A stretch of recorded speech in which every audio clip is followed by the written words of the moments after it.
Teachers in Rogers are speaking up about plans to close the Rogers Public Library over the summer, why they're concerned, and how the closure could impact students. And the Trump administration is pushing for trade talks with China. More on the high-stakes negotiations for a potential deal. Covering news where you live. This is 5 News First at 4. Well, thank you for joining us for your 5 News First at 4. I'm Morgan Wrigley here with Chief Meteorologist Scott Covert. It's been a comfortable day, but definitely not quite as sunny as yesterday. Yeah, those clouds have been building in, and now some of those clouds producing some thunderstorms out there. Let's get straight to live Doppler radar. This is what you find. A lot of us are going to be fine, but we look off towards the south of I-40. We're starting to see some of those thunderstorms begin to develop in places like LaFleur County. We're talking near Tallahena, southwest of Heavener and Podo. They're real spotty at this point. There are some gusty winds up to about 40 or so miles per hour coming out of these. I expect a few more of these to be developing over the next couple of hours as we see that daytime heating fuel the development of some of those. Speaking of daytime heating, how about those temperatures? We're at 80 right now in Van Buren, 79 in Fort Smith, 78 your temperature in Fayetteville, sitting at 77 at the Springdale Airport, currently sitting at 78 in both Siloam and in Rogers. A mild day. Those clouds kept us slightly cooler than yesterday by a couple of degrees. Overall, that's going to be the case the rest of this evening. We'll be in the 70s across northwest Arkansas up until about 9 p.m. Notice we have those partly cloudy to at times mostly cloudy skies dropping into the upper 50s by the time we turn things around tomorrow. A live look there from Podo, looking off to some of those showers and thunderstorms developing, shows us in the 80s through about the 5 o'clock hour, dropping into the 70s through at least, let's say, 10 or so o'clock, 60s for overnight low temperatures. Tomorrow we have a chance of rain and storms as well. In fact, it's a little bit higher than it is today. We'll dive into the latest forecast for you coming up right here in just a few. Thanks, Scott.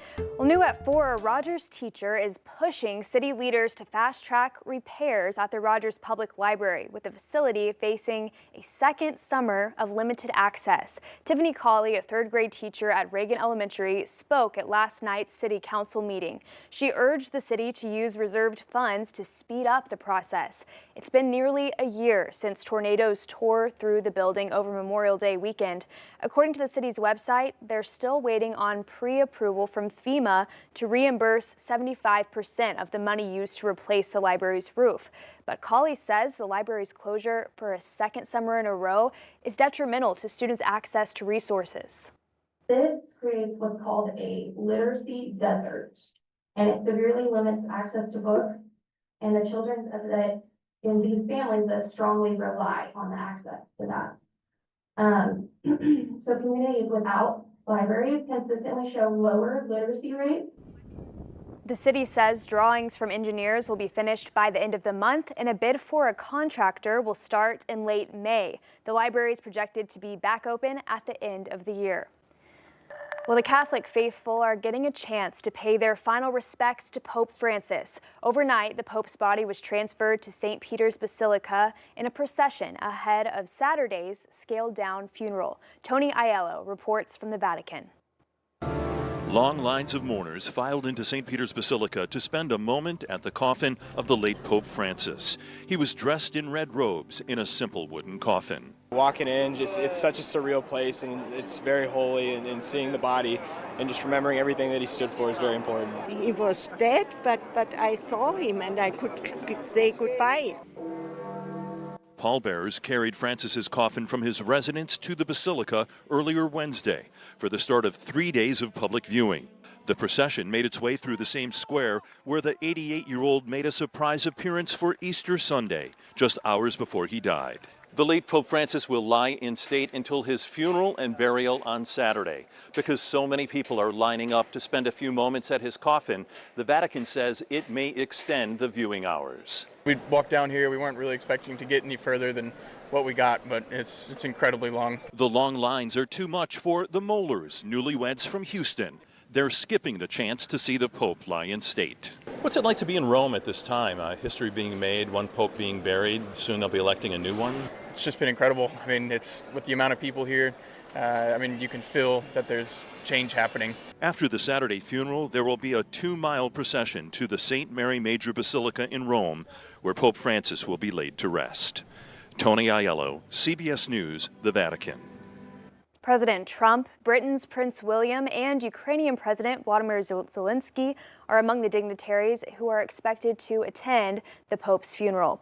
And in other news, President Trump says he's hopeful for a fair deal with China. Today, in an impromptu appearance on the White House North Lawn, President Trump told reporters talks are underway for a potential trade deal. Speculation about a deal boosted the stock market, where the trade war has caused weeks of volatility. At a speech in Washington, Treasury Secretary Scott Bessent said tariffs are necessary for rebalancing international trade, with China in particular. Meanwhile, as the White House pushes to talk tariffs with China, U.S. officials are threatening to walk away from talks to end Russia's war with Ukraine.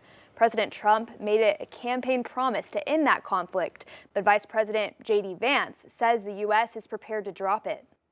We've issued a very explicit proposal to both the Russians and the Ukrainians, and it's time for them to either say yes or for the United States to walk away from this process. The White House said the President Trump's patience is running thin. In a social media post, Trump accused the Ukrainian leader of prolonging the war. He claims the deal is very close and urged Volodymyr Zelensky to get it done. Well, New Jersey officials say firefighters helped avert a major disaster as a large wildfire in the state continues to burn. The wildfire in Ocean County, New Jersey, stands at more than 11,000 acres burned and is 30% contained. The New Jersey Forest Fire Service said the blaze started Tuesday in a forest wildlife management area about 55 miles from Philadelphia. Thousands of residents were evacuated overnight. All evacuations have now been lifted. Still, officials caution there's a long way to go before the fire is completely under control. This could very well end up being the largest wildfire in New Jersey in 20 years. So far, no one has been injured and no homes were lost, and the cause of that fire remains under investigation. Well, in just 2 weeks, millions of Americans may find themselves unable to get through airport security if they don't have a real ID. Enforcement on that begins in 2 weeks, but a new data analysis by CBS News shows that in some states, less than a third of residents are prepared. Chris Van Cleve has the story. California to Carolina. The Real ID rush could become a real problem in just 2 weeks' time. Across Michigan, DMVs are working overtime. About 1 in 4 people here still need the new ID. Darcy Reese got hers outside Detroit Tuesday. I'm planning on traveling in about 2 months back down to Florida to see my daughter, and was reminded multiple times through TSA that this is a need. In Minnesota, 59% of IDs still need to be updated, and wait times average as much as 3 hours. I saw the line, I saw, oh my God. A CBS News data analysis finds in 30 states, fewer than 70% of eligible residents have a real ID. In 17 states, the compliance rate is less than half. And in New Jersey, it's just 17%. Congress mandated the new, more secure identification nearly 20 years ago in the wake of 9/11. You can spot them by the gold or black star in the corner. Without one, people may not be able to enter some government buildings or get through airport checkpoints starting May 7th. If you don't have to travel May 7th, May 8th, or May 9th, I would encourage you not to. Airline industry analyst Henry Hartevelt. So if people are missing flights, airlines are concerned about how do they reaccommodate those people to get them where they're going as quickly as they can. To get that real ID, you will need documents like a valid ID, passport, or birth certificate, proof of your social security number and date of birth, plus 2 items proving state residency. In Philly, Christopher Ball forgot his social security card, so after waiting for hours, he left without a real ID. I'm not coming back. I'm not doing this again. TSA says about every 1 in 5 flyers passing through checkpoints like this one do not have the real ID, and so could be at a real risk of missing their flights come May 7th. Now, there are some exceptions. If you have a passport, a global entry card, a military ID, or an enhanced ID that some states issue, those are all exceptions that will get you through the checkpoint in lieu of a real ID. Otherwise, TSA says be at the airport at least 3 hours early come May 7th. Chris Van Cleve, CBS News, Detroit.